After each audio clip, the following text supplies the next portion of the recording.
set it up. That's me in the corner. That's me in the spotlight, losing my religion. Now, there's a reason why we use innocent until proven guilty, and it's because we have as a goal the goal of of limiting the number of people who are falsely imprisoned by making the standards of demonstrating guilt high enough that guilt isn't assumed, that you have to prove your innocence. We limit the number of people who are falsely convicted. That is exactly the same reason why claims of existence are in the position where they need to be supported by evidence, because it limits the number of false claims of existence that we're likely to accept. It's about standards of evidence. It's the reason why scientific standards of evidence are what they are, because we care about whether or not our beliefs are true. We want to believe as many true things and as few false things, and that is the methodology, that is the default position that demonstrably produces those results. It's not arbitrary. It's not like somebody said, oh, no, we're just going to say existence is what needs to be proved instead of non-existence. And you know this yourself, almost intuitively. Do you believe in the Loch Ness Monster until somebody proves that he doesn't exist? Right, but that's making a specific, ridiculous claim. See, I can't. Why is that a specific, ridiculous claim? Because I think you're because you're talking about a specific nature of something that isn't necessary. If the Loch Ness Monster doesn't exist, that doesn't say anything. If a God as a whole never existed, that does say something.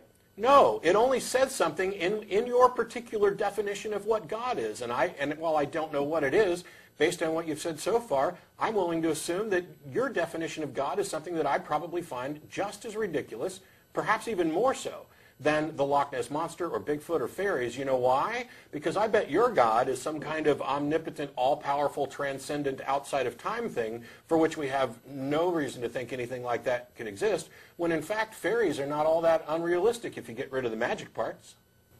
Okay, but I think when you were using the jury example with the disagreement here, and I can see that it's not going to be, I'm not going to bridge the gap, but I think the disagreement here is coming from the fact that you see claiming that a God exists as a claim, and you can reject that, and the default position is non-belief. And I see that if you are claiming that there's no God at all, you yourself are making a claim yourself, because you're saying everything just happened. So they're actually two claims. They're not. No. It's just phrased in a way where it sounds like it's one claim, and you know the default position is non-belief, but it's really two claims. No. The specific nature of a God then would be my responsibility to prove to you. No, Josh. No, absolutely not. You're so fractally wrong, it's not even funny.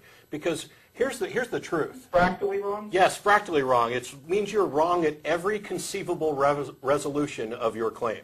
Here's the thing. Either God exists or it doesn't. That is a true dichotomy. What you're saying is that either a God exists and is responsible for creating the universe in exactly the manner in which we see it now, or the universe just happened by chance with no direction, blah, blah, blah. You are ignoring all other possibilities of how a universe might be explained. You are conflating two different issues: God's existence, explanation for the universe. Once again, you are taking two separate claims and conflating them, and you're fractally wrong for doing so. Okay. Thanks, Josh. Thank you. We got John in Melbourne, Florida. Hey, guys. How you doing? Hey. Pretty good. Hey, I just want to first say I appreciate you guys having a show like this where people can call in.